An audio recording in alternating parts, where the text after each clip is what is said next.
Bonjour à toutes et à tous, moi je m'appelle Radia Ghani, je fais partie de l'équipe d'Avenir Populaire. On tient déjà à vous souhaiter la bienvenue à toutes et à tous, ça fait plaisir, on est nombreux.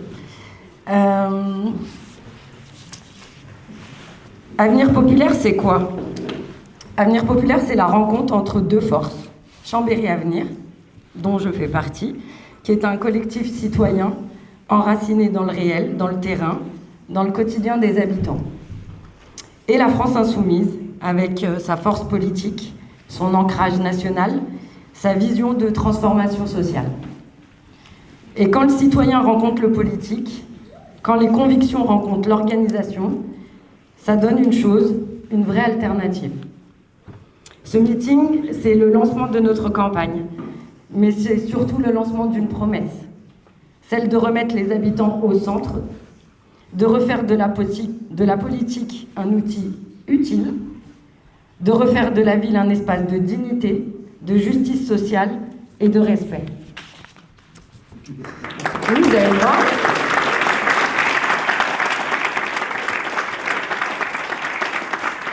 Et parce qu'un meeting, c'est pas juste une salle, un discours et des micros, c'est des convictions, c'est des colères justes, c'est des espoirs partagés et surtout, c'est des gens, c'est vous, c'est nous. Aujourd'hui, dans cette salle, on ne lance pas juste une campagne, on lance une dynamique, on lance une alliance, on lance une ambition collective, on lance Avenir Populaire.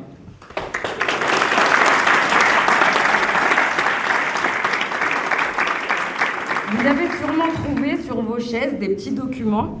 Donc, on a un petit questionnaire si toutefois on vous convainc aujourd'hui de rejoindre l'aventure, n'hésitez pas. Il y a également une boîte à questions. Vous avez un petit flyer parce que malheureusement, on est nombreux et on ne pourra pas répondre à toutes les questions.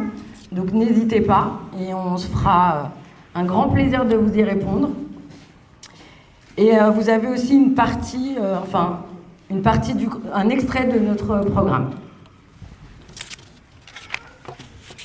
Alors, c'est parti.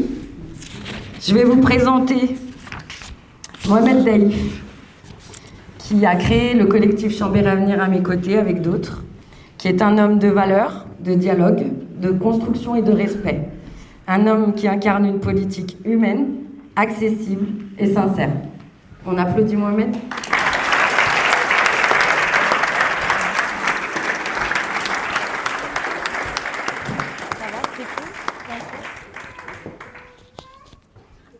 Bon, elle m'a pas mis la pression. Mesdames et messieurs, chères habitantes, chers habitants, bonsoir. Merci d'être là. Alors, avant d'aborder la place de l'école, parce que ce soir je vais parler de l'école, en tant qu'enseignant, je ne voyais pas autre chose. Je vais parler de l'école et de l'enfance, parce que dans notre ville, je veux prendre avant quelques minutes pour expliquer un choix politique fort. Notre camarade Radia en a parlé, c'est celui de l'union entre le collectif Chambéry Avenir et la France insoumise, sous la bannière Avenir Populaire. Ce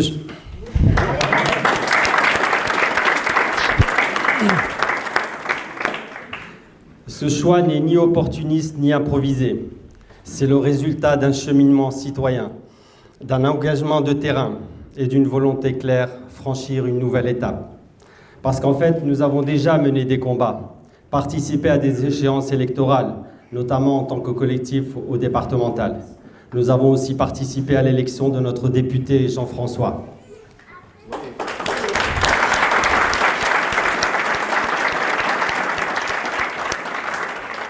Mais les municipales, ce n'est pas la même chose. C'est un autre niveau d'investissement, de responsabilité et d'ambition. La municipalité, c'est le quotidien des gens. C'est l'école, c'est le logement, la cantine, les crèches, le sport, la dignité tout simplement. On ne peut pas s'y engager à moitié. Alors oui, nous avons regardé autour de nous avant de nous engager avec la France insoumise. On avait plusieurs options. D'abord l'extrême droite. Mais ces idées sont à l'opposé des nôtres. Elles divisent, elles stigmatisent, elles montrent du doigt. les racisés, les musulmans. Elles opposent les habitants les uns aux autres. Et je pense que leur niveau intellectuel aurait créé beaucoup d'incompréhension entre nous.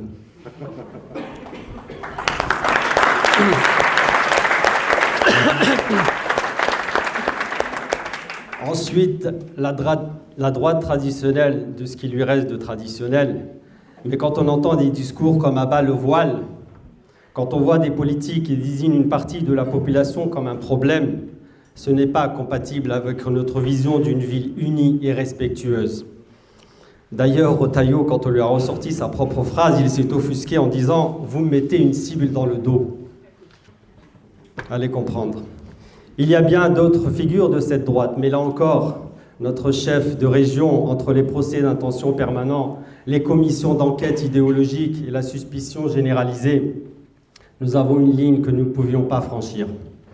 Et puis, il reste aussi le Parti socialiste, ou ce qu'il prétend être de socialiste quand on soutient la Macronie, notamment à Chambéry. Mais soyons honnêtes, depuis des années, notamment après le quinquennat de Hollande, beaucoup de nos quartiers ont vécu cela comme une trahison. Une politique souvent paternaliste, déconnectée, qui parle sur les habitants, rarement avec eux. Et surtout, et je tiens à le préciser parce qu'il ne faut pas l'oublier, dans tout ce que je viens de dire, parmi tous ces partis politiques, il y a une ligne rouge, une ligne morale, politique et humaine. Cette ligne, c'est Gaza et la Palestine.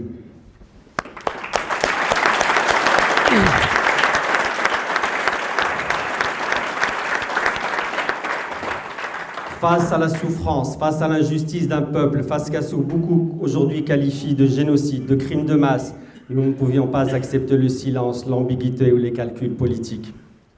Sur ce sujet, il faut le dire clairement, la France insoumise a été la seule force politique majeure à tenir une position constante, courageuse et fidèle aux principes du droit international et de la dignité humaine, tout simplement. Ce sont les seuls qui ont accepté de payer le prix politique de cette position, les seuls à s'être dressés contre la bien-pensance dominante dictatoriale, les seuls à défendre les plus démunis, le peuple, sans les mépriser ni les caricaturer.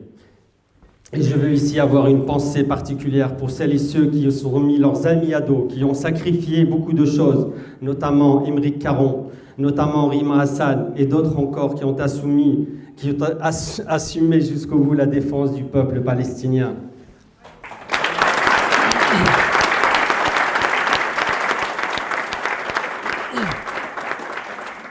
Et tout naturellement, j'en profite pour saluer la présence d'un camarade important parmi nous ce soir, Manuel Bompard, docteur en mathématiques.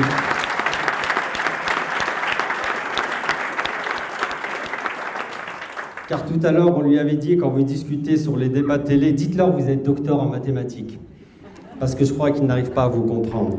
Il est le coordinateur du mouvement La France Insoumise. Manuel, ce n'est pas seulement un responsable national, c'est quelqu'un qui se bat tous les jours pour les opprimés de ce pays, pour les sans-dents, pour les invisibles, pour celles et ceux qu'on méprise, pour celles et ceux qui n'ont pas de réseau, pas de médias, pas de lobby. Il se bat tel un gladiateur face aux soldats de l'Empire, prêt à tout pour l'abattre. Mais il triomphe avec la force, l'honneur que ses adversaires ont perdu. Il se bat pour la dignité que ses adversaires n'ont plus, pour la justice sociale, pour rendre le pouvoir au peuple. Et s'il est là ce soir, ce n'est pas par calcul politique. Il est parmi nous quand il s'agit de faire don de sa personne. Pour les plus démunis, il répond présent. C'est aussi parce qu'il a pris l'habitude de venir nous voir à Chambéry sur le terrain, d'écouter et de soutenir. On va lui trouver un appartement. Alors merci Manuel pour ton engagement. Merci pour ta fidélité aux luttes populaires.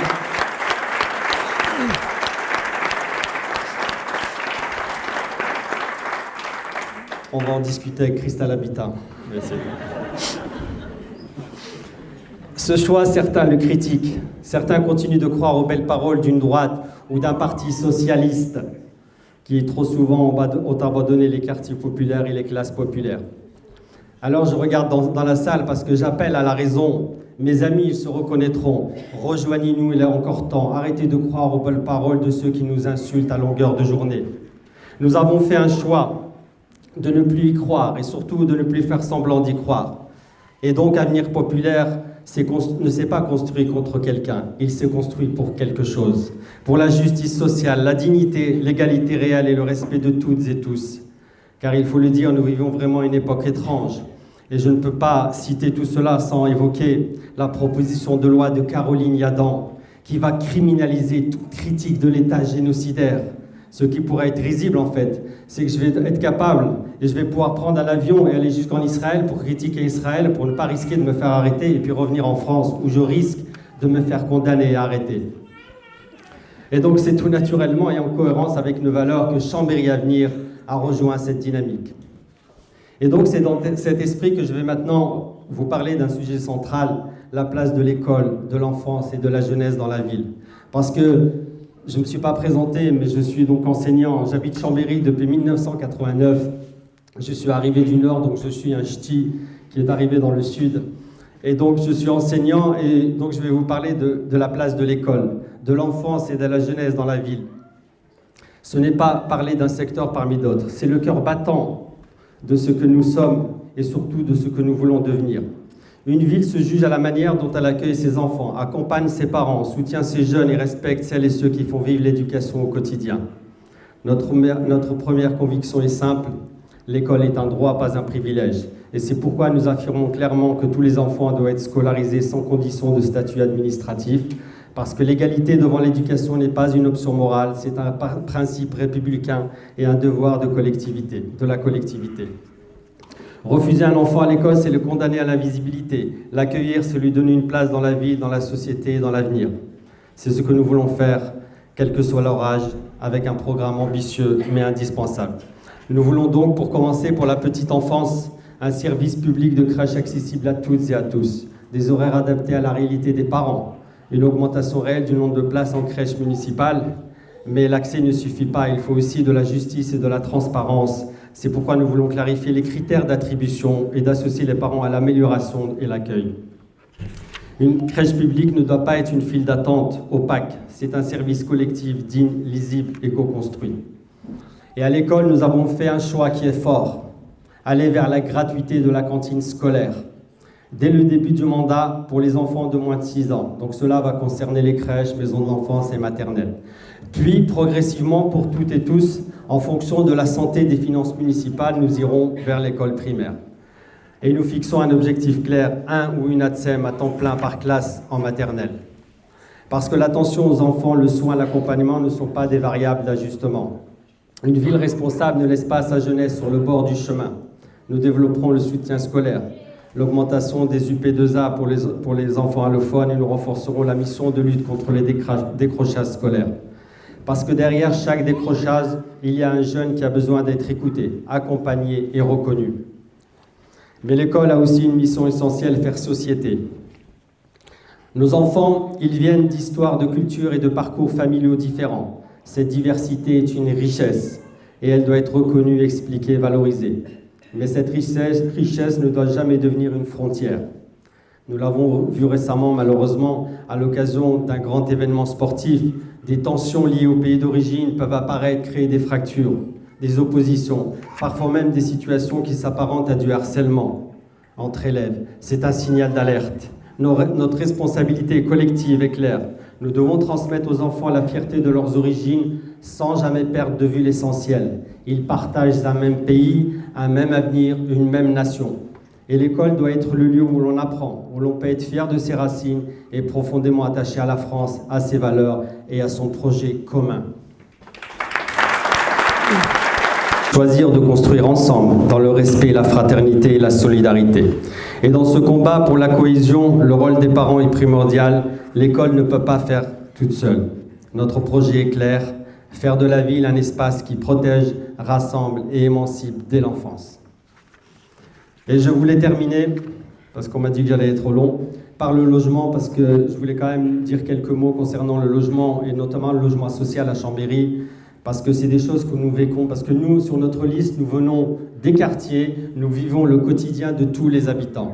Et ce qui se passe en matière de logement social est inacceptable, parce qu'aujourd'hui, nous vivons dans des passoires thermiques, nous vivons dans des logements qui n'ont pas été entretenus, qui n'ont pas été rénovés. Et malheureusement, Il y a des rénovations qui sont faites, mais elles ne sont pas faites avec les citoyens. Il n'y a pas de concertation. On n'écoute pas les citoyens qui vivent dans ces logements. On fait des rénovations, je prends l'exemple, parce qu'il faut des exemples, hein. Le pré de l'Âne, donc le pré aux chevaux, on a eu une rénovation, les fenêtres, les portes, c'est des choses qui ont été achetées au rabais, c'est pas possible, parce qu'elles sont pas fonctionnelles. L'air rentre, c'est pire que les anciennes fenêtres. Les volets qui ont été changés tombent en panne au bout d'une semaine, alors qu'on avait des volets qui avaient plus de 30 ans qui fonctionnaient bien. Donc en fait, on fait de la rénovation pour dire aux gens, et pour calmer les gens, calmer la colère, on a rénové. Mais on rénove au rabais, c'est de l'argent jeté par la fenêtre, et les logements restent toujours des passoires thermiques. Parce que lors d'une réunion, alors j'ai fait un peu d'études, j'avais expliqué lors d'une réunion que quand on a un pont thermique, la seule façon de l'isoler, c'est de faire une isolation par l'extérieur. On m'a dit non, vous dites n'importe quoi.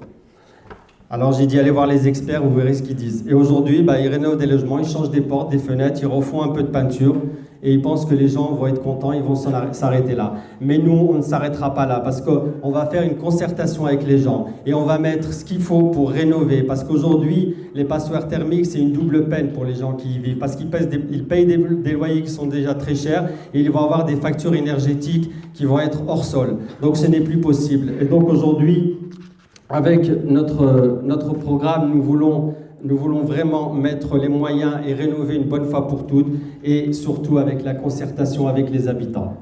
Je vous remercie. Très bien. Bon, c'était pas mal. Hein? C'est cool.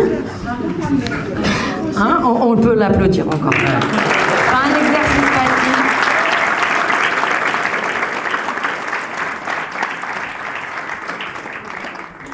Donc, sororité oblige, maintenant, on va passer à la touche féminine de cette prise de parole. Donc, je vais vous présenter Soraya Benamar, qui fait partie du collectif Chambéry Avenir, qui est une femme engagée, ancrée, beaucoup dans le terrain, dans le réel.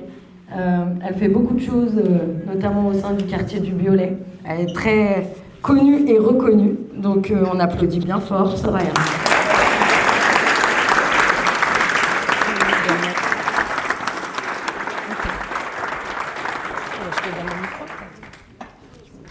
Merci Radia.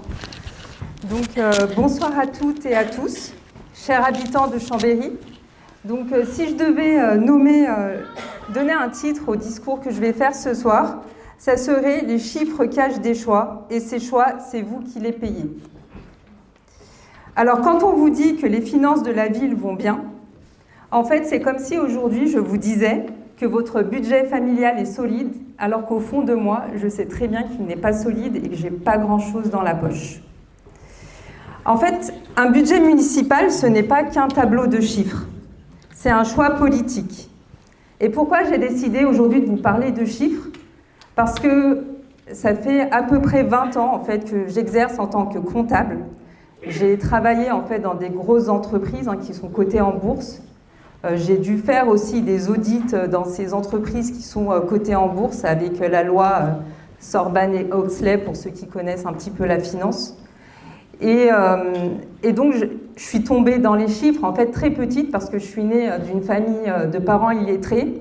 Et en CM1, en fait, on m'a donné une déclaration d'imposition et on m'a dit, remplis.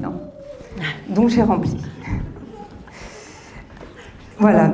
Depuis, je suis devenue maman. Je suis aussi enseignante en économie et gestion parce que j'ai choisi depuis de me reconvertir. Et donc, voilà, les chiffres, en fait, me poursuivent parce qu'aujourd'hui, en fait, c'est de ça que je vais vous parler ce soir. Donc, quand une mairie, en fait, fait un budget, en fait, elle a plusieurs choix. Elle peut choisir de soutenir les habitants de la ville ou soutenir des entreprises privées. Et c'est pareil pour vous. Quand vous recevez un salaire à la fin du mois, vous pouvez choisir d'acheter des belles voitures ou de vous acheter des vêtements ou finalement de vous nourrir. C'est un choix et on peut finir les mois en mangeant des patates. Donc là, on va aussi ce soir parler de comment en fait on peut gérer un budget. Et quand on vous dit qu'on n'a pas d'argent, en fait, il y a toujours de l'argent. C'est juste qu'à ce moment-là, le choix n'a pas été fait pour les habitants. Alors quand on regarde, j'ai regardé un petit peu le compte administratif 2024 parce que je n'ai pas des chiffres plus récents. En fait, on peut observer que le résultat cumulé est de 1,19 million d'euros. Alors, quand je vous dis 1,19 million d'euros, pour la plupart d'entre vous, c'est des chiffres qui sont impossibles à imaginer. Mais il faut savoir en fait que ça correspond à 4,25 jours de dépenses seulement pour une municipalité. Ça veut dire qu'aujourd'hui, en fait, pour prévoir en fait, des imprévus, si demain, par exemple, on a une crise du Covid ou si on a besoin de rénover une école en urgence ou des logements, on a seulement 4 jours de dépenses. Donc, je ne sais pas si vous, parmi vous, en fait, avez un budget familial avec seulement 4 jours de réserve, mais en tout cas, dans les comptes administratifs de la ville, c'est ce qu'il y a. Donc, Avenir Populaire, en tout cas, va faire le choix de faire des économies. Et où est-ce qu'on va faire des économies? C'est dans ce qu'on appelle les délégations de services publics. Alors, les délégations de services publics, pour ceux qui ne connaissent pas, alors il faut savoir que la ville a sous sa tutelle la gestion, en fait, de plusieurs services de la ville. On peut choisir de les donner à des entreprises privées, mais on peut choisir aussi de les gérer nous-mêmes. La différence, c'est que quand on le donne à la gestion des entreprises privées, c'est qu'en fait, ces entreprises en fait, ont derrière un objectif de gagner de l'argent, de dividendes, et donc forcément ceux qui payent, c'est nous et nos impôts. Mais la ville peut aussi décider de gérer elle-même ses services publics et faire ce qu'on appelle de la régie publique.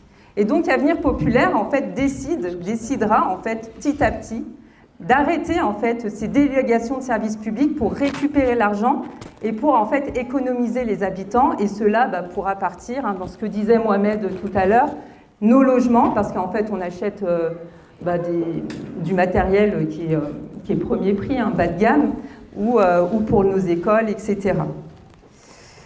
Alors, je vais aussi vous donner un autre exemple de DSP qui a été mal fait récemment, c'est celui des réseaux de chaleur urbains. Je pense que vous en avez tous entendu parler. Et là, en fait, suite à la dernière signature, on aura environ une augmentation de notre chauffage de 30%, parce que, bien sûr, on a décidé en fait, que le réseau urbain va être géré par, il me semble que c'est Dalkia, si je ne dis pas de bêtises. Voilà. Donc notre proposition, c'est remplacer les DSP par des régies publiques. Et donc le but, c'est que l'argent reste dans nos poches. Donc autre exemple aussi d'argent qui a été mal utilisé, c'est l'exemple du parking Ravet. Il faut savoir qu'il y a 2,4 millions d'indemnités qui a été versées à Q-Park pour des retards et des arrêts de chantier. Alors pareil, quand on signe des contrats, on peut négocier ces contrats. Et en fait, les contrats qui ont été signés par la ville avec Q-Park ont été en fait avantageuses, et moi il me semble en tout cas, et je pense que vous aussi, ont été trop avantageuses au bénéfice des entreprises privées. Parce que quand il y a eu la crise du Covid, les chantiers se sont arrêtés, et donc qui a payé en fait la facture? C'est nous les Chambériens. Donc, je ne sais pas si ici, quelqu'un trouve normal que l'argent public serve à indemniser des retards d'entreprises privées. Je pense qu'il n'y a personne qui lève la main, donc on est tous d'accord que non.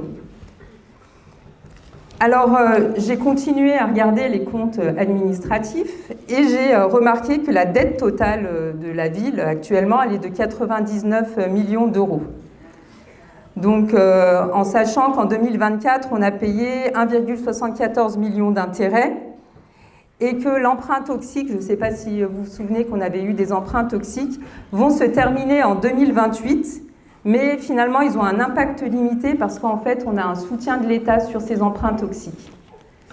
Donc, c'est vrai qu'avec une grosse dette et peu de résultats, en fait, il va falloir en fait, qu'on récupère de l'argent et peut-être que notre municipalité va devoir travailler parce que c'est facile finalement de donner à des entreprises privées la gestion de notre ville, mais dans ce cas-là, autant ne pas élire un maire et autant faire travailler des entreprises privées à notre compte.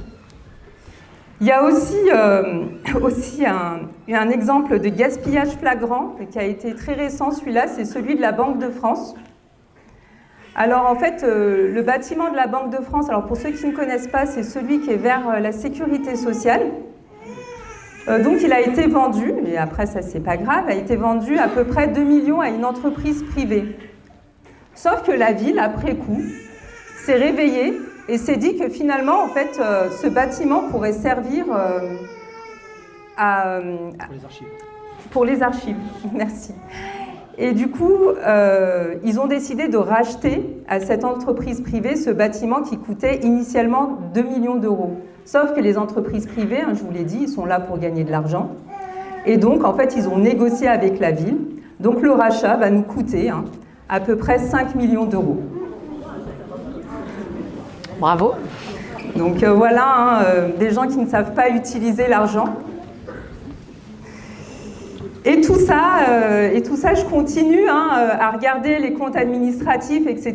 de la ville. Et qu'est-ce que j'aperçois ? C'est que nos associations, finalement, elles n'ont plus d'argent. Voilà, nos associations, quand elles demandent de l'aide, elles n'ont plus d'argent. Alors, où sont cet argent ? Et du coup, c'est pas normal, parce qu'aujourd'hui, on est quand même dans une politique de gauche.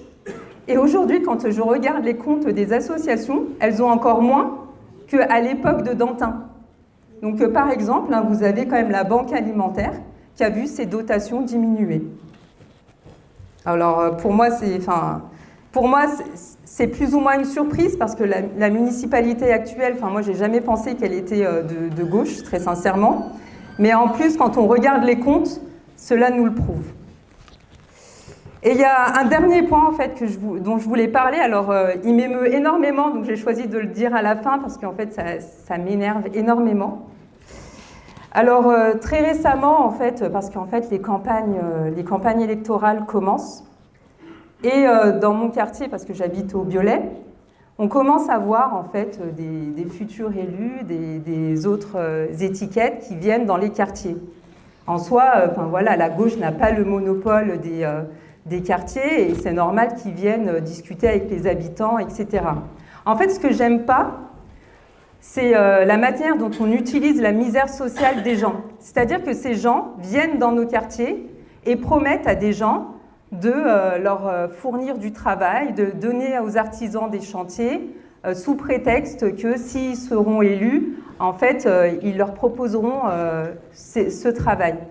Et ça, je trouve ça malhonnête. Alors peut-être que je suis trop naïve, parce que moi, personnellement, la politique, c'est pas quelque chose en soi, c'est pas une vocation. Et du coup, c'est vrai que cette malhonnêteté m'énerve, mais c'est comme ça. Mais en tout cas, je voulais aujourd'hui le dénoncer avec vous. En tout cas, on a une idée, en tout cas, pour sortir un peu les quartiers de la misère sociale. Et une des idées, alors je peux pas dire tout ce soir, c'est créer pour les artisans, notamment ceux du bâtiment, un bureau pour les aider en fait à répondre au marché public. Parce que tout à l'heure, Mohamed disait qu'on avait en fait des bâtiments de mauvaise qualité, mais souvent dans les marchés publics, c'est des grosses boîtes qui répondent au marché public, et en fait, ils donnent en sous-traitance à des artisans des restes d'argent. Ils achètent du matériel défectueux. Et nous, les locataires, on se retrouve avec du moisi, des fenêtres qui partent en live, etc. Excusez-moi du vocabulaire. Mais, donc le but, en fait, c'est que pour notre mairie, on ait un maximum, en fait, de réponses de marché public et que cela ne vienne pas que des grandes entreprises. Et nous pensons, en tout cas, que cela fera des économies à la ville de Chambéry parce qu'en fait, on aura des prix qui seront légitimes. Et en plus, vous, les habitants, vous bénéficierez d'une très bonne qualité normalement. Voilà. Donc, pour conclure, Avenir Populaire, on va essayer en tout cas d'éviter le gaspillage. On n'est pas là pour économiser en soi, parce qu'on est là aussi pour offrir des services de qualité à toute la ville. Mais en tout cas, on est persuadé qu'en arrêtant de gaspiller l'argent et en arrêtant de le donner à des grandes entreprises, on pourra en tout cas vivre mieux dans notre ville. Donc, continuons-nous à payer pour les erreurs des autres ou reprenons-nous le contrôle de notre ville. Ensemble, c'est possible. Merci. Pas qu'à applaudir, on peut crier, on peut... Voilà, hein ? On est en forme. C'est pas un exercice facile, les finances. Hein. Ça va, j'ai regardé un petit peu dans la salle, j'ai vu personne dormir. Donc, ça va, Soraya, ça a été, on t'a écouté. Alors, on va passer à notre tête de liste, Gaël. Gaël, on le connaît, nous, à travers différentes luttes qu'on a menées, mais aussi pendant la campagne de Jean-François. Je sais que c'est un homme qui croit à la transformation par le collectif, à la politique par le lien humain, parce que c'est une personne très humaine, et à la responsabilité par l'action. Donc, on applaudit Gaël.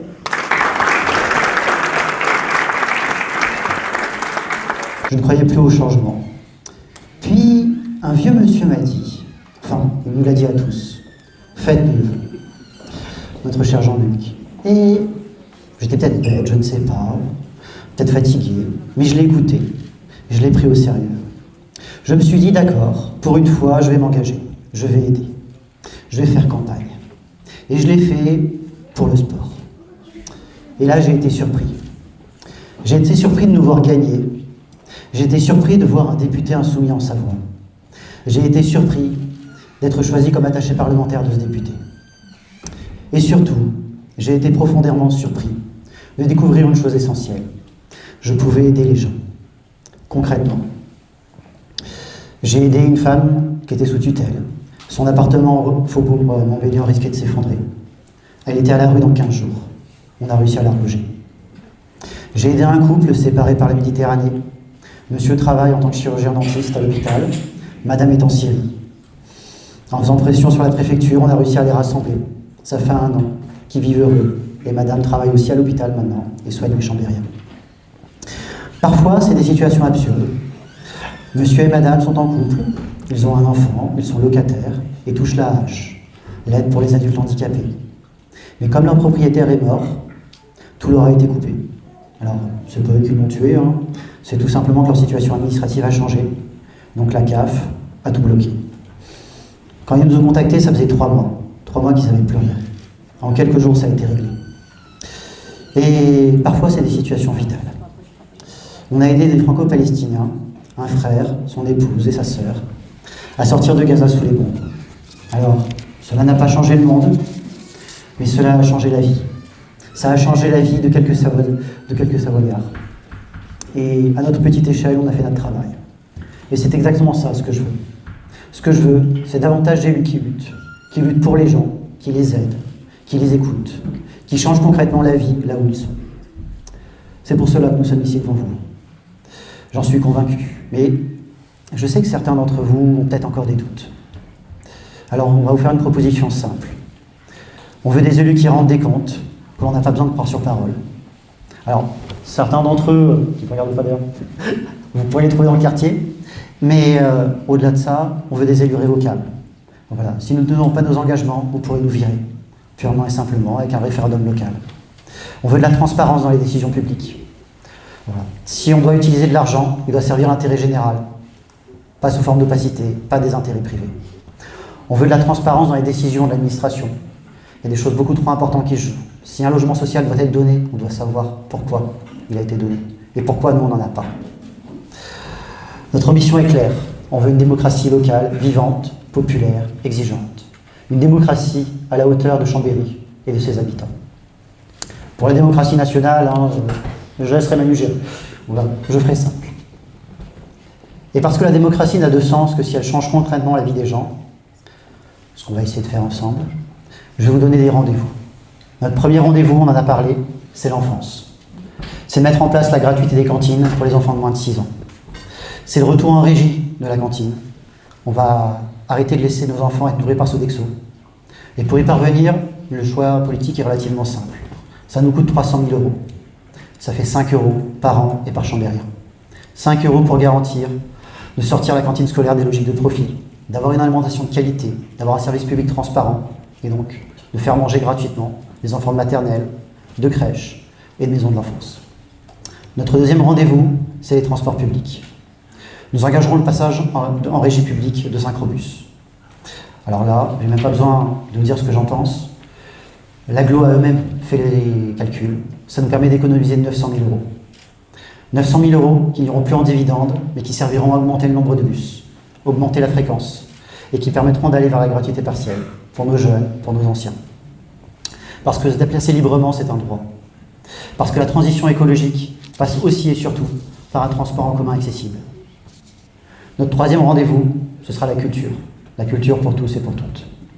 Nous instaurerons la gratuité de la médiathèque, aussi bien au Carré Curial qu'à Georges Brassens. Ça coûte 57 000 euros. C'est 1 euro par chambérien et par an. Avec 1 euro, partout où cette mesure a été prise, on a augmenté la fréquentation des médiathèques de 25%. La culture n'est pas un luxe, c'est un bien commun.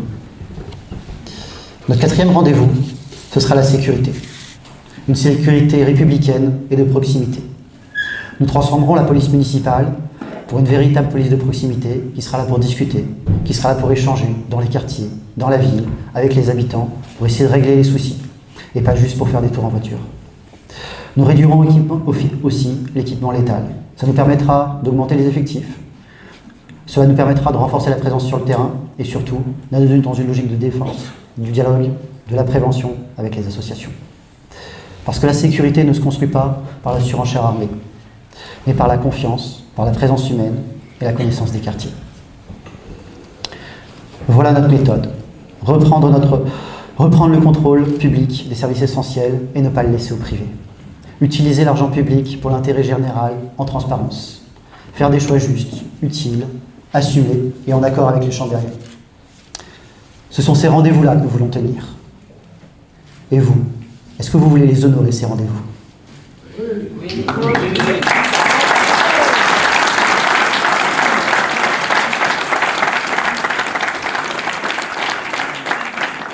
Sinon, je vous laisse avec Repentin, hein, on peut choisir. Hein. Et si, comme nous, c'est cette ville-là que vous voulez voir pour les 6 ans à venir, rejoignez-nous. Avec vous, nous pouvons gagner. Avec vous, il y aura un avenir populaire à Chambéry. Ensemble, on va faire mieux. Ça va ? Bon, maintenant, on va passer à notre cher député, Jean-François Coulombe, donc le député de notre circonscription. Un homme de terrain. Ah oui, Hein ? c'est vrai. De combat politique. Il y en a pas mal à l'Assemblée. Hein. On en a fait beaucoup ici aussi, sur le terrain ici à Chambéry. Et un élu qui n'a jamais oublié pourquoi il s'est engagé et qui nous a jamais fait regretter d'avoir fait sa campagne. Défendre les gens et pas les privilèges. Jean-François Coulombe. Merci Radia. D'abord, je voudrais dire à quel point je suis heureux d'être là ce soir parmi vous à ce meeting dans cette salle comble, ici au Scarabée, à Chambéry-le-Haut. C'est le signe que les gens s'intéressent à la politique et qu'on n'a pas envie de laisser notre part aux autres. Je voudrais remercier Gaël, Soraya, Mohamed, Radia, Manu, les rencontres nationales des quartiers populaires à Toulouse, qui a été organisé, événement qui est français sur tout le territoire, qui a été, et même au-delà du territoire hexagonal, hein, avec les Outre-mer, qui a été organisé par notre excellent collègue François Piquemal, qui sera le prochain maire de Toulouse, n'en doutez pas. Et nous y étions rendus avec Chambéry Avenir, les camarades de Chambéry Avenir, et ça a été pour nous un formidable booster pour ces municipales aujourd'hui, puisque nous y avons discuté de la place des quartiers essentiellement dans la vie politique de notre pays, de l'éducation, de l'accès aux soins, du racisme social et culturel qui règne dans notre société. Et nous avons fait le constat, tous ensemble, que nous étions dans une nouvelle France qui ignore les partis traditionnels, qui ne résonnent encore que dans une forme de colonialisme intérieur où la classe politique finalement se permet tout à partir du moment où ils sont élus, puisque une fois élus, ils ne sont plus vos représentants, alors que nous sommes convaincus que les gens qui sont élus doivent rester représentants de celles et ceux qui les ont élus.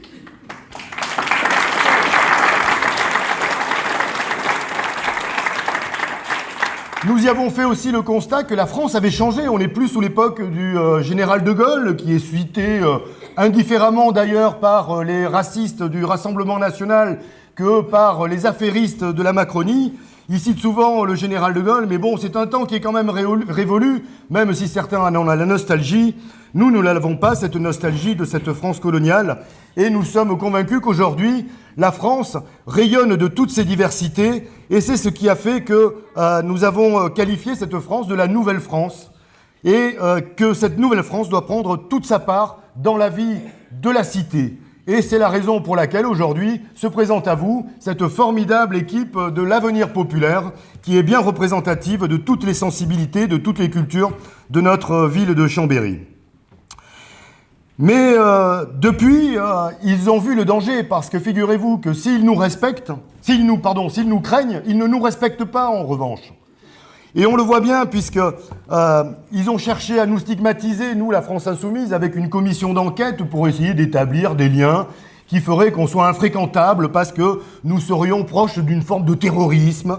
Vous voyez un petit peu les élucubrations et la folie qui animent ces gens-là et tous les moyens qu'ils trouvent pour nous discréditer. Mais ça se manifeste aussi à l'Assemblée nationale, puisque je vais vous parler un petit peu de ce que nous vivons au quotidien.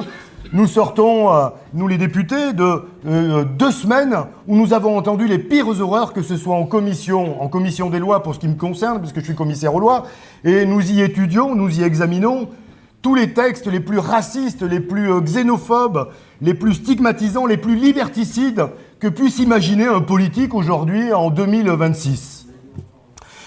Nous avons, par exemple, le texte Yadan, qui a été évoqué tout à l'heure, et qui cherche à assimiler la critique d'Israël à de l'antisémitisme. Alors que nous critiquons un pays dont le gouvernement commet actuellement, avec son armée et avec le soutien des médias de la terre entière, un génocide, eh bien, on serait antisémite parce qu'on le dénonce. Mais dans ce cas-là, on ne peut plus rien dénoncer.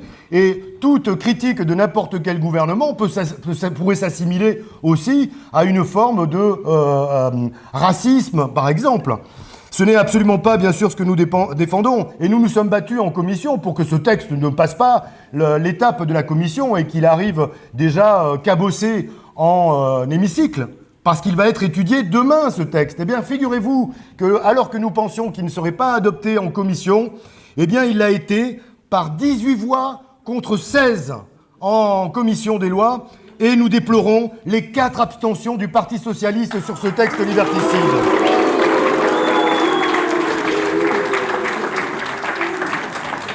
Je veux rappeler ici que de très nombreuses organisations juives, de confession juive, que ce soit l'UJFP ou bien Tzedek, ou bien même les mouvements juifs orthodoxes américains, sont absolument contre le fait que nous puissions être condamnés ou accusés d'antisémitisme quand on se prononce contre ce qui se passe aujourd'hui en Palestine et que nous combattrons encore et toujours jusqu'à ce que cesse ce génocide.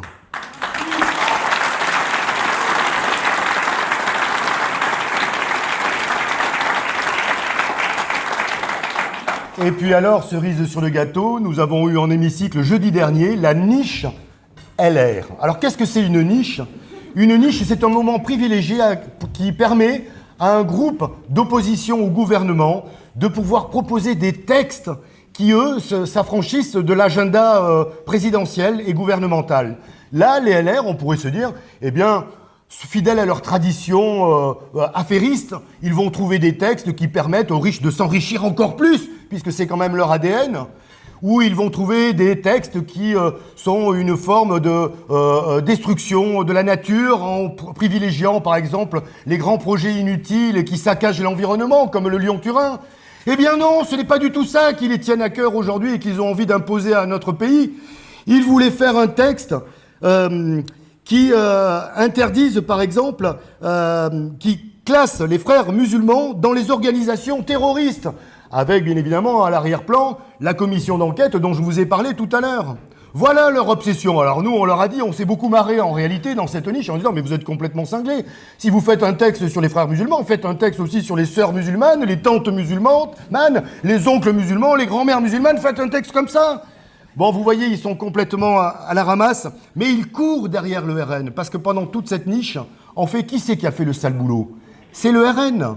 Ces gens-là ont une niche, une journée un peu sacrée dans toute l'année parlementaire, et finalement, ils font des textes pour complaire au Rassemblement national. Alors moi, quand j'entends des gens qui se présentent en disant « Oui, ici à Chambéry, on est peut-être un peu la droite, mais on est la droite apartisane, apolitique. » Non, Une liste comme celle de M. Pathé, c'est la liste des Républicains.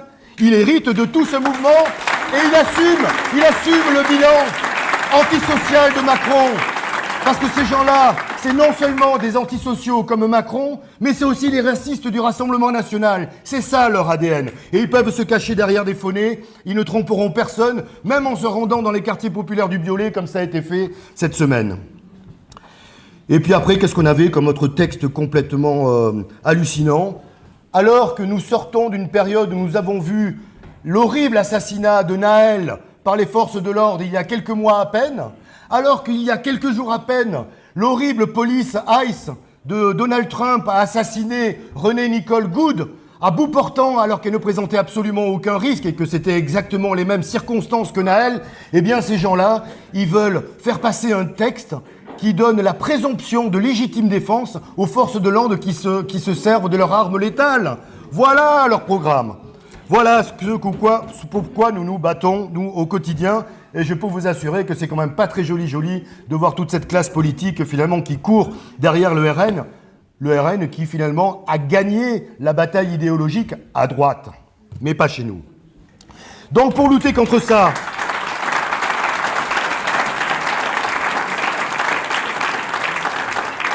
Eh bien, il n'y a pas 36 solutions, parce que vous voyez, soit nous, on est aussi idiots qu'eux, et on se dit que c'est la violence et le rapport de force musclé qui va faire la différence et qui va résoudre les problèmes, mais ça, ce n'est pas notre conviction. Soit on pense qu'on peut encore utiliser les moyens constitutionnels pour renverser la table et les faire dégager. Eh bien, c'est notre conviction. Mais pour les faire dégager, bien évidemment, et c'est un petit peu mon message en conclusion, il faut s'inscrire sur les listes électorales. Il faut voter. Il faut aussi inciter toutes celles et ceux qui ne seront pas présents le premier jour du scrutin et le deuxième jour du scrutin, puisque vous voyez, c'est en 2 tours. Il y a un premier tour le 15 mars et un deuxième tour le 22 mars. Eh bien, il faut prendre aussi toutes les procurations nécessaires de celles et ceux qui seraient dans l'incapacité de voter ce jour-là. Mais moi, je vous le dis, dans quelques semaines, la liste Avenir Populaire et son programme seront en tête de ces scrutins ici à Chambéry. Grâce à vous tous et à vous toutes.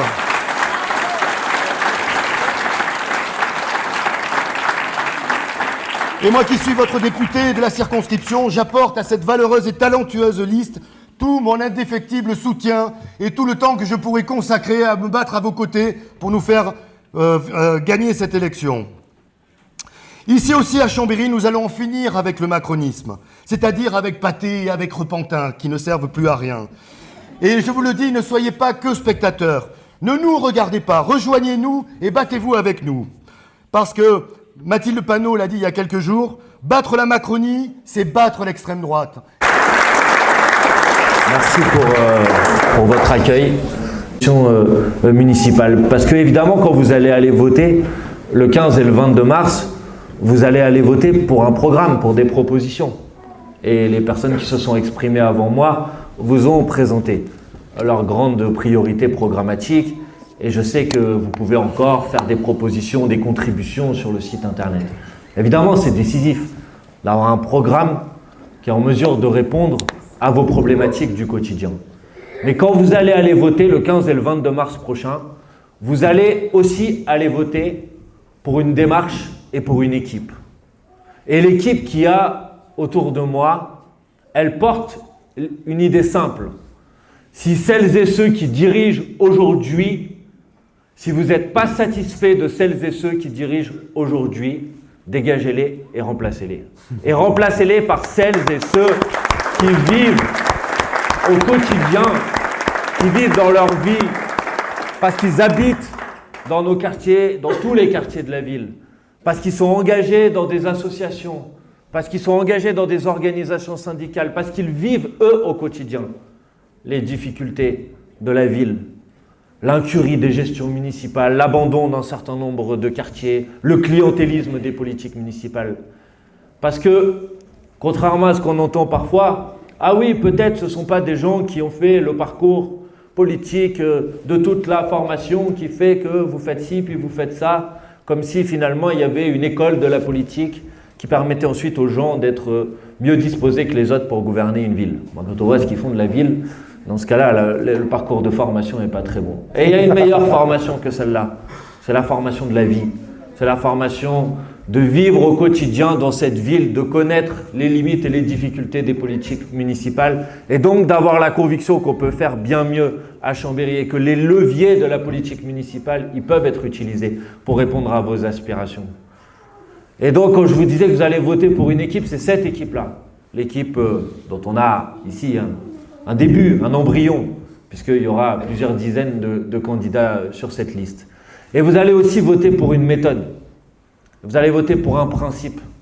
Cette méthode et ce principe, c'est tourner la page de la monarchie municipale. C'est-à-dire tourner la page de cette conception de la politique où vous avez des gens qui débarquent et qui viennent vous voir à quelques jours de l'élection municipale en vous faisant plein de promesses et en vous disant que si vous votez pour eux, tout va changer. Et puis qui, une fois qu'ils ont été élus, vous les voyez plus jamais, vous n'arrivez plus à les voir, vous n'arrivez plus à les contacter. Et bizarrement, ils ne vous demandent plus jamais votre avis sur rien. Eh bien, c'est avec cette politique-là qu'il faut tourner la page. Et avec la liste qui s'appelle Avenir Populaire, avec cette liste-là qui est engagée, vous avez une garantie parce que ce sont des gens qui habitent à côté de chez vous, parce que ce sont des gens qui vivent les mêmes difficultés que vous. Vous savez que si vous les envoyez à la mairie, vous les aurez à côté de chez vous pour leur demander des comptes, pour leur dire « Hey, c'est pas ce qu'on avait dit pendant la campagne électorale ». Et ça, c'est décisif pour essayer enfin de reprendre le contrôle sur notre ville, de reprendre le contrôle sur nos vies. Bien sûr, on peut avoir des points de désaccord, des points de discussion. Mais je crois qu'on a fait la démonstration, nous les Insoumis. Et Jean-François Coulombe, ici en tant que député, on a fait la démonstration aussi. Que quand on vient dans une campagne électorale et quand on défend un programme, quand on porte une parole, quand on défend des propositions politiques, ensuite on se tient à cette parole et à ces propositions politiques. On ne trahit pas. On ne renie pas les engagements qu'on a pris devant les électrices et les électeurs. Même quand parfois ça a été dit avant, ça nous vaut des torrents d'insultes, de menaces, de calomnies, comme nous les avons subis parce que nous avons refusé de laisser faire le génocide à Gaza sans réaction de la classe politique française. Parce que nous avons refusé de laisser se généraliser un discours médiatique dans lequel, en quelque sorte, il y aurait des vies qui valaient davantage que les autres, dans lequel, finalement, il y aurait des actions horribles qu'il faudrait dénoncer, oui, il faut les dénoncer, et d'autres actions horribles sur lesquelles il vaudrait mieux fermer les yeux et ne rien avoir à dire sur ce sujet. Et nous aurions pu, nous les Insoumis, faire comme tous les autres, se soumettre au discours dominant, en se disant que peut-être, au moins à la télévision, on dirait du bien de nous, on dirait qu'on était des gens bien, etc. Mais on n'a pas été élus pour ça.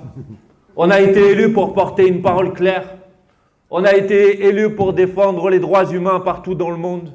On a été élus pour défendre l'égalité des citoyennes et des citoyens, quelle que soit leur origine, leur confession religieuse ou je ne sais quoi.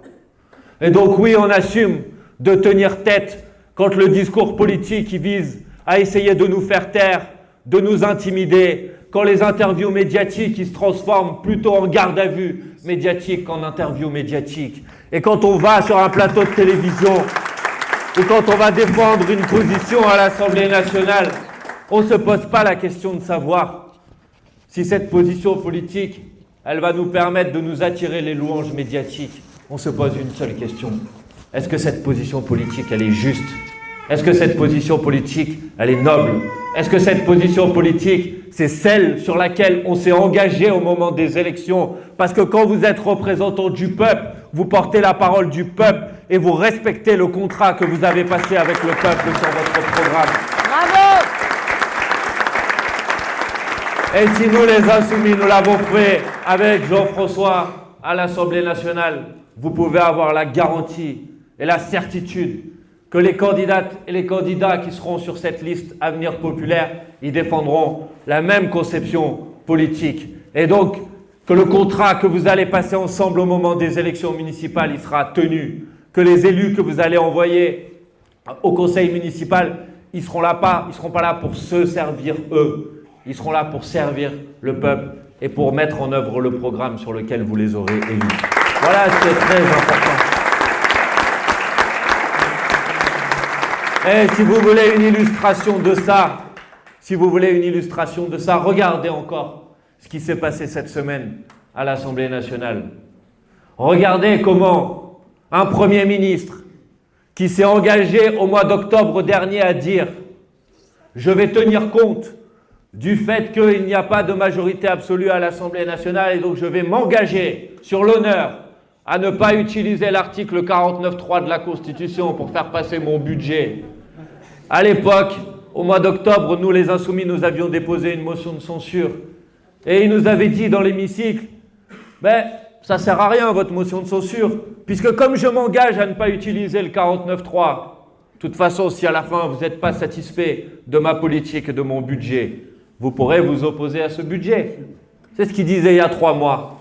Et vous l'avez vu, ce dimanche, monter à la tribune de l'Assemblée nationale et nous dire sur mon budget, je vais utiliser l'article 49.3 de la Constitution pour passer en force ce budget. C'était il y a 3 mois, sa promesse de ne pas utiliser le 49.3. Et oui, dans cette élection municipale, il s'agit aussi de dire ça suffit les politiques qui ne tiennent pas leurs promesses, ça suffit les politiques qui disent des choses au moment des élections et qui font l'inverse une fois qu'ils sont au pouvoir et aux responsabilités. Ça suffit les politiques qui veulent nous imposer une politique que l'on ne veut pas, même quand on est allé voter au moment des dernières élections législatives et on a dit ça suffit la politique économique d'Emmanuel Macron, on veut une autre politique à la place. Et sur quoi il engage l'article 49.3 de la Constitution pour passer en force un budget. Et comme disait tout à l'heure Soraya, un budget, c'est d'abord des choix politiques. Et quels sont les choix politiques de ce gouvernement dans le budget sur lequel le gouvernement a utilisé l'article 49.3 de la Constitution? C'est d'abord de dire, on a un déficit dans ce pays qui est trop important, donc il faut qu'on fasse des économies. Très bien. Pourquoi y a-t-il un déficit trop important dans ce pays? Pourquoi on a plus de 5% de déficit? Je précise pour ceux qui ne sont pas forcément des experts des questions budgétaires, le déficit c'est la différence entre ce que l'État récupère chaque année et ce que l'État dépense chaque année. Bon, pourquoi on dépense plus que ce qu'on récupère chaque année? Eux, ils vous disent tous, les macronistes, le Rassemblement national, les médias, c'est parce qu'on dépense trop. Bon, mais moi aussi j'aime bien les chiffres. Et la vérité, c'est que quand vous regardez ce qui s'est passé depuis 2017, c'est-à-dire depuis qu'Emmanuel Macron est arrivé au pouvoir, les dépenses de l'État, elles n'ont pas augmenté. Les dépenses de l'État, vous devez les évaluer relativement à la richesse produite chaque année dans notre pays. La richesse produite chaque année dans notre pays, ce qu'on appelle le PIB. Et vous regardez combien on dépense par rapport à la richesse qu'on produit chaque année. Si vous faites ce calcul-là, les dépenses de l'État depuis 2017, depuis que Macron est arrivé au pouvoir, elles n'ont pas augmenté. Par contre, les recettes de l'État, depuis qu'Emmanuel Macron est arrivé au pouvoir, elles ont très largement baissé. De telle sorte que si les recettes de l'État, elles étaient restées aujourd'hui au même niveau que ce qu'elles étaient en 2017 quand Emmanuel Macron est arrivé au pouvoir, il y aurait en France un déficit inférieur à 3% du PIB. Et pourquoi les recettes de l'État, elles ont baissé depuis que Macron est arrivé au pouvoir? Parce qu'il a eu une politique très consciente, très sérieuse de son point de vue, en tout cas très organisée, qui visait à supprimer les impôts pour les plus riches, à faire des cadeaux aux très grandes entreprises et aux multinationales, et qu'il a, de manière très consciencieuse, vidé les recettes de l'État, de telle sorte qu'aujourd'hui vous vous retrouvez dans une situation où il y avait un rapport de l'ONG Oxfam qui a été publié en début de semaine, qu'en France, les millionnaires et les milliardaires détiennent autant de richesses que la moitié de la population française. Et ça, c'est le résultat de la politique d'Emmanuel Macron. De telle sorte que les 500 plus riches de ce pays, ils ont vu leur patrimoine doubler depuis que Macron est arrivé au pouvoir. Et donc, une fois qu'il a fait ça, il vient vous voir et il vous dit « Bah non, mais il y a un déficit qui est trop important, on vit au-dessus de nos moyens. Donc maintenant, désolé, on a fait des cadeaux à nos amis les ultra-riches et multimillionnaires, mais maintenant, c'est à vous tous là de payer la facture. » Et nous, ce que nous disons dans ces débats budgétaires depuis des années et des années, c'est que cette situation, le peuple français, il n'en est pas responsable. Et donc non, ce n'est pas au peuple français de payer la facture des cadeaux d'Emmanuel Macron aux plus riches et aux grandes entreprises. Et donc vous vous retrouvez avec un budget de Le Cornu dans lequel il n'y a pas 1 euro de plus de contribution par rapport à l'année dernière, demandé aux millionnaires, aux milliardaires ou aux très grandes entreprises, pas 1 euro de plus, mais par contre dans lequel il y a 4000 postes d'enseignants en moins pour l'année prochaine, dans lequel il y a 3000 postes de surveillants à l'école en moins par rapport à pour l'année prochaine, par rapport à l'année dernière, dans lequel, quand vous proposez de mettre à contribution les milliardaires, ils vous disent ils vont pas pouvoir, ils vont pas s'en sortir. Par contre, vous avez un gouvernement qui a mis dans son projet là, dans le 49.3 de Lecornu, une mesure qui vise à prendre ce qu'on appelle la prime de Noël, qui est la petite somme d'argent qui est versée aux allocataires du RSA à la fin de l'année pour leur permettre peut-être de respirer un petit peu, parce que contrairement à ce qu'ils disent à la télévision, quand on est allocataire du RSA, on ne roule pas sur l'or, et je suis sûr qu'il y a un certain nombre de personnes dans la salle qui le savent très bien. Pas 1 euro de contribution supplémentaire pour les plus riches et les grandes entreprises. Par contre, moins de services publics, moins de moyens dans la transition écologique, alors qu'on a besoin de faire la transition écologique. On tape la prime de Noël pour les allocataires du RSA. On vous met une taxe de 50 € si vous devez saisir le tribunal des prud'hommes ou le juge des affaires familiales, par exemple pour un divorce ou pour une contestation liée à un conflit avec votre employeur. 50 € que vous allez devoir payer. Une taxe sur les victimes quand vous allez devoir saisir la justice sur ce sujet. On multiplie par 4 le coût du droit de timbre, ça c'est ce que propose le gouvernement, pour déposer les demandes de naturalisation et d'accès à la nationalité française dans les préfectures. On multiplie par 2 ou par 3, ça dépend des situations, les droits de timbre pour les dépôts de renouvellement de titres de séjour.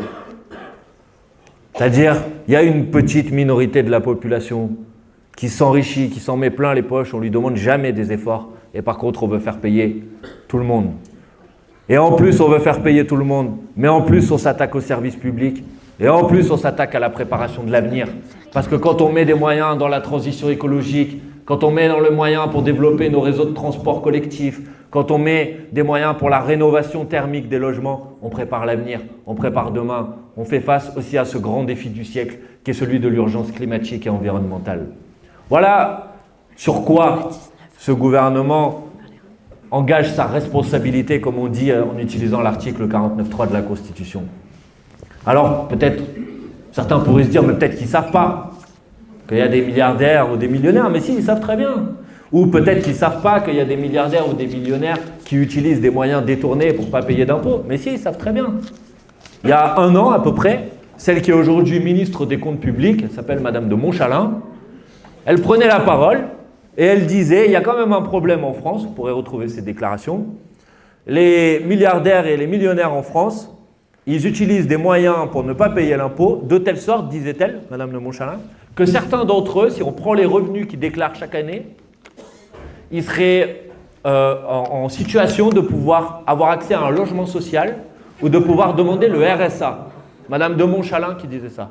Que certains, ils déclarent tellement peu de leurs revenus alors qu'ils sont milliardaires ou millionnaires, tellement ils arrivent à trouver des combines pour ne pas payer l'impôt qu'ils devraient payer et donc contribuer à la solidarité nationale. Ils déclarent tellement peu de revenus qu'ils pourraient demander un logement social ou recevoir le RSA. Et le ministre qui s'appelle Lombard, qui était ministre de Bayrou encore il y a quelques mois, disait il y a une quinzaine de jours, quand j'étais à Bercy, j'ai été surpris, je me suis rendu compte qu'il y avait des milliardaires ou des millionnaires qui avaient un revenu fiscal de référence de 0. C'est lui qui l'a dit, c'est pas moi qui l'a dit. Alors quand vous êtes un gouvernement et que vous savez ça, que vous savez qu'il y a un revenu fiscal de référence de 0 de certains d'entre eux, ou que certains d'entre eux pourraient toucher le RSA ou demander un logement social. Alors comment vous pouvez proposer un budget dans lequel vous ne faites rien pour régler cette situation d'injustice fiscale absolument inacceptable et par contre dans lequel vous proposez tout pour faire reposer les économies nécessaires sur l'ensemble des Françaises et des Français sur nos services publics. C'est juste inacceptable et c'est juste insupportable.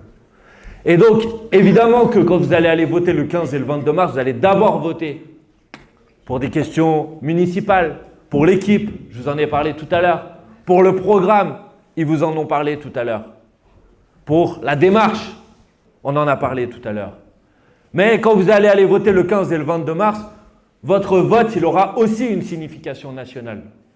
Et la signification nationale de votre vote, ça sera aussi de dire ça suffit la politique macroniste, ça suffit la politique économique en faveur des plus riches et au détriment du peuple, ça suffit la politique d'irresponsabilité écologique. Je vois beaucoup de jeunes dans cette salle, vous le savez, vous, la jeune génération, que la question qui nous est posée aujourd'hui, c'est de savoir si le monde dans lequel on vit, on pourra encore vivre dedans dans 20 ans, dans 30 ans, dans 40 ans, ou si dans 30 ans, dans 40 ans, on n'aura rien fait avant et la planète et l'écosystème, ils auront été tellement ravagés qu'on ne pourra même plus vivre dans ce monde. C'est ça les questions qui nous sont posées aujourd'hui. Et plutôt que de s'attaquer à cette grande question de l'humanité, vous avez le seul budget qui augmente de manière significative dans le budget Le Cornu, c'est le budget de la défense, c'est le budget de la guerre, aux grandes entreprises et aux ultra-riches, et qui est soumis sur la scène internationale aux pressions d'un fasciste qui s'appelle Trump aujourd'hui et qui veut imposer ses vues sur le monde entier. C'est ça la réalité. Et quand vous avez quelqu'un qui vous menace, si vous ne faites rien, si vous ne répliquez pas, si vous le laissez faire, en quelque sorte, vous lui donnez une autorisation de continuer à vous menacer. L'année dernière, Trump, il a dit, si vous ne faites pas 5% du PIB, ça va mal se passer. Ils ont dit, d'accord, on va faire 5% du PIB. Au mois de juin dernier, Trump, il a dit, on va mettre 30% de droits de douane sur l'ensemble des pays de l'Union européenne. La Commission européenne, ils ont dit, bah non, 30%. Ils sont allés négocier avec lui, ils ont accepté 15%. Trump, il était super content. Au mois de novembre, le gouvernement avait l'intention d'augmenter ce qu'on appelle la taxe GAFAM, c'est-à-dire faire en sorte que les grands groupes, là, Google, Amazon, ils payent davantage d'impôts en France. Aujourd'hui, il y a un taux de 3%. Le gouvernement voulait mettre un taux de 15%. Ils sont venus à la tribune de l'Assemblée nationale pour dire ce serait bien d'augmenter le gouvernement pour défendre cette mesure. Trump, il a passé un coup de téléphone. C'est documenté, ça a été publié la semaine dernière sur France Info, vous pourrez le retrouver. Il a dit, bah non, si vous faites ça, ça va très mal se passer. Le lendemain, le ministre monte à la tribune de l'Assemblée nationale disant, j'ai changé d'avis. On ne va pas mettre 15%, on va laisser 3%, finalement, c'est pas si mal. C'est ça la réalité aujourd'hui de ce qui se passe. Et donc oui, bien sûr, le vote des élections municipales ici à Chambéry, il a un enjeu qui va dépasser la simple ville de Chambéry. Bien sûr, c'est d'abord ça, c'est d'abord répondre à vos problématiques, c'est d'abord faire la gratuité de la cantine scolaire, c'est d'abord reprendre en régie publique ces services essentiels à la vie de la population qui ont été confiés au privé aujourd'hui, qui se goinfrent sur votre dos. Bien sûr, c'est d'abord tout ça. Mais vous allez aussi envoyer des messages nationaux. Opposition à la politique nationale. Respect du droit international sur la scène internationale et refus de la loi du plus fort que certains comme Trump veulent essayer d'installer. Et puis, vous allez aussi envoyer un message national, qui est un message national de résistance contre l'extrême droitisation de la vie politique française, contre la réorganisation de la droite autour des idées de l'extrême droite,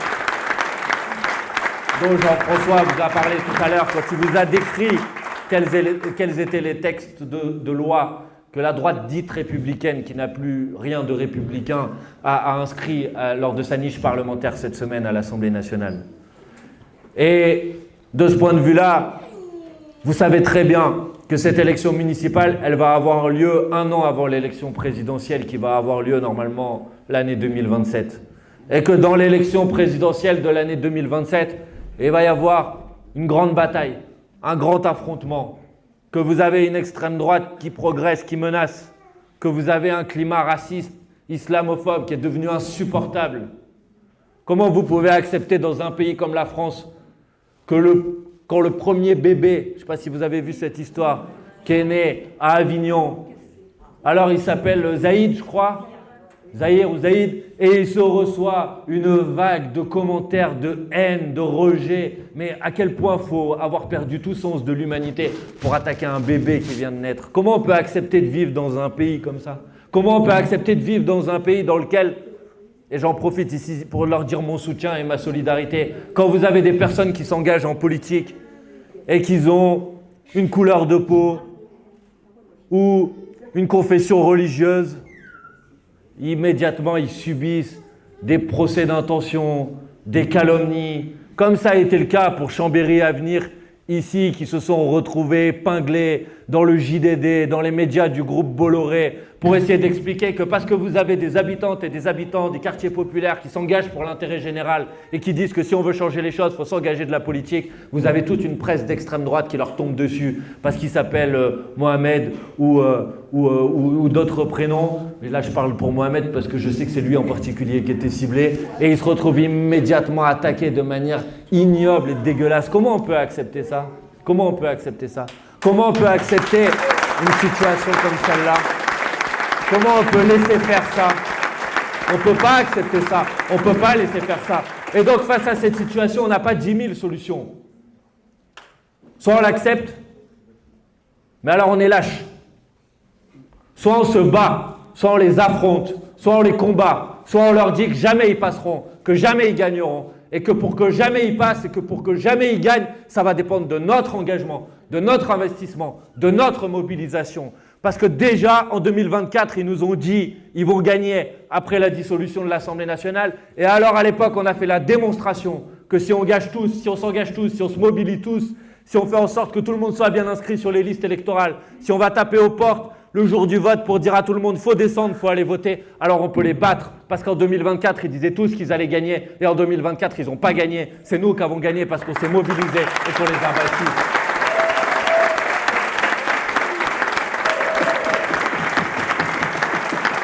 Et je ne vais pas vous raconter d'histoire. Dans l'élection présidentielle de 2027, ça va être la même bataille, ça va être le même combat. Et on va se faire attaquer de la même manière, ça va être encore plus horrible. Parce qu'aujourd'hui, vous avez un groupe médiatique.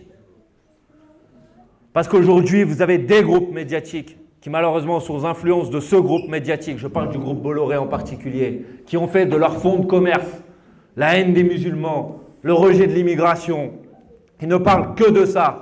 Et vous avez des gens, malheureusement, qui, parfois, parce qu'ils sont un peu isolés du reste de la société, et ils ont comme point de contact avec la société, avec le pays, uniquement ce qu'ils entendent à la télévision, et qui se mettent à croire ce qui se raconte à la télévision. Et nous, on n'a pas ça, et on n'aura pas ça. Et donc, dans cette campagne qui va arriver, vous allez avoir des gens qui vont dire des horreurs partout, et vous allez vous retrouver avec des gens qui vont dire « Ah, mais vous, les insoumis, vous êtes des terroristes. » Mais ce matin, sur le marché, il y a une dame qui vient me voir, je vous raconte. Elle vient me voir, elle me dit oui, je suis en désaccord avec vous parce que vous êtes, votre programme est contraire à tous les principes de la République. Je lui dis bon, très bien, bonjour madame. Est-ce que vous pouvez me donner un exemple d'une proposition de la France Insoumise qui est contraire aux principes de la République? Non, votre programme, il est contraire. Juste donnez-moi un exemple, juste pour qu'on puisse en débattre ou en discuter. Tu es incapable de donner un exemple. Mais juste, elle avait entendu à la télévision que la France Insoumise a été contraire aux principes élémentaires de la République. Mais enfin, qu'est-ce qu'il y a de contraire aux principes élémentaires de la République de demander juste une chose simple? C'est que ce qui est écrit sur nos mairies, liberté, égalité, fraternité, ça ne soit pas juste écrit sur nos mairies, mais ça soit une réalité dans notre vie quotidienne. Qu'est-ce qu'il y a de scandaleux à demander qu'en France, personne ne puisse être attaqué, insulté, méprisé en raison de sa religion, de sa couleur de peau, de son origine, de son orientation sexuelle? Qu'est-ce qu'il y a de scandaleux à dire ça? Qu'est-ce qu'il y a de scandaleux à dire que c'est juste inacceptable qu'il y ait des gens qui dorment dehors et des gens qui vivent sous le seuil de pauvreté dans un pays qui est la 7e puissance économique du monde, et que s'il y a cette situation, c'est parce qu'il y a un partage des richesses, qu'il y a un partage inégal de la richesse, et que si on veut améliorer la situation, il faut partager les richesses autrement. Qu'est-ce qu'il y a d'anti-républicain ou de contraire à la démocratie de porter cette parole et de porter cette proposition politique? Évidemment rien. Évidemment rien. Mais vous allez avoir des gens qui matraquent des mensonges, et même quand ils sont confrontés à la réalité des faits, qui continuent à raconter n'importe quoi. Vous avez votre ancien président de région qui a convoqué cette fameuse commission d'enquête pour établir les liens entre la France Insoumise et les terroristes. Bon. Très bien, on lui a dit, il nous a dit, je vous convoque. On dit, ok, on vient, il n'y a pas de problème. Au début, on lui a dit, peut-être c'est bien de convoquer les autres, ceux qui ont vraiment des liens avec les terroristes. Peut-être, par exemple, vous auriez pu inviter M. Sarkozy dans la commission d'enquête, parce que lui, en l'occurrence, la justice a montré qu'il avait des liens avec la Libye, dans lequel il y avait eu des actes terroristes. Ou peut-être que vous aurez pu convoquer des gens du Rassemblement national, parce qu'il apparaît, c'est dans la presse, que ceux qui ont fourni les armes aux terroristes de l'hypercachère, c'était des anciens membres du Rassemblement national. Peut-être que vous auriez pu les convoquer pour leur demander à eux des explications. Peut-être que vous auriez pu convoquer ces anciens candidats du Rassemblement national qui, il y a quelques années, ont essayé de tirer sur des fidèles qui sortaient d'une mosquée à Bayonne. Peut-être que eux, vous auriez pu les convoquer, parce que ça, c'est du terrorisme. Et là, vous auriez pu leur demander quelle était leur responsabilité. Mais non, ils n'ont pas voulu, ils nous ont convoqués, nous. On est allés. Et puis, avant nous, ils ont convoqué les services de renseignement français. Et puis, la personne des services de renseignement français a dit « Bah non, nous, on est désolé, on vient à votre invitation, mais en fait, on a bien regardé. Il n'y a aucun lien entre la France insoumise et les terroristes. » Alors, ils étaient un peu embêtés. Et puis après, ils ont écrit un rapport dans lequel ils ont dit « Bien que les services de renseignement disent qu'il n'y a aucun lien, nous, on pense quand même qu'il y a des liens. » Je dis « Bah, faites pas une commission d'enquête si c'est pour dire à la fin ce que vous aviez envie de dire au début, alors que tous les faits que vous avez établis dans votre commission d'enquête, ils démontrent que ce que vous vouliez dire au début, c'est complètement faux. » Donc, vous allez être confronté à du mensonge, vous allez être confronté à de la calomnie, vous allez être confronté à des instrumentalisations politiques. Vous allez l'être dans la campagne municipale, vous le savez. Et vous allez l'être aussi, et on va l'être tous ensemble, dans la campagne des élections présidentielles. Mais nous, on a une force que eux, ils n'ont pas. C'est le réseau social humain qu'on constitue. C'est nos liens de fraternité, nos liens de solidarité. C'est une personne qui peut parler à une personne, qui peut parler à une personne, qui peut parler à une personne. T'es bien inscrit sur les listes électorales? T'es allé voter? Va voter ce jour-là. Parce que le jour du vote, c'est le seul jour dans l'année où toutes les personnes qui sont ici dans cette salle, vous avez individuellement le même poids que Bernard Arnault, que Bolloré ou que je ne sais qui. Votre voix, elle compte 1, comme la sienne. Et il se trouve qu'il y a un nombre plus important de voix du peuple que de Bolloré ou de Bernard Arnault dans notre pays. Et que si donc on se mobilise, si donc on se met en mouvement, si donc on y va, si donc on s'engage, si donc on rentre dans la bataille, à la fin on peut gagner. Et la première étape pour ça, c'est de vérifier que vous êtes bien inscrit sur les listes électorales. Et je le dis maintenant, parce que maintenant vous n'avez plus que quelques jours pour vous inscrire pour pouvoir voter au moment des élections municipales. C'est jusqu'au début du mois de février. Et ça ne coûte rien. Et faites attention. Ne considérez pas que parce que vous avez déjà voté aux dernières élections, vous allez automatiquement pouvoir revoter. Vérifiez, vérifiez. Parce que dans nos quartiers populaires en particulier, il y a la pratique des radiations administratives maintenant. C'est-à-dire, on vous envoie un courrier et puis il se trouve que parfois, vous le savez comme moi, dans nos quartiers, les boîtes aux lettres, elles sont un peu, elles n'ont pas été réparées. Donc le facteur, il a posé le courrier un peu à l'arrache sur le côté et puis vous n'avez pas reçu le courrier à la maison. Donc vous n'avez pas répondu au courrier, ça veut dire que vous n'habitez plus là. Si vous n'habitez plus là, on enlève de votre inscription, on enlève votre inscription sur les listes électorales. Ça existe, hein. Je ne dis pas que c'est partout, mais ça existe.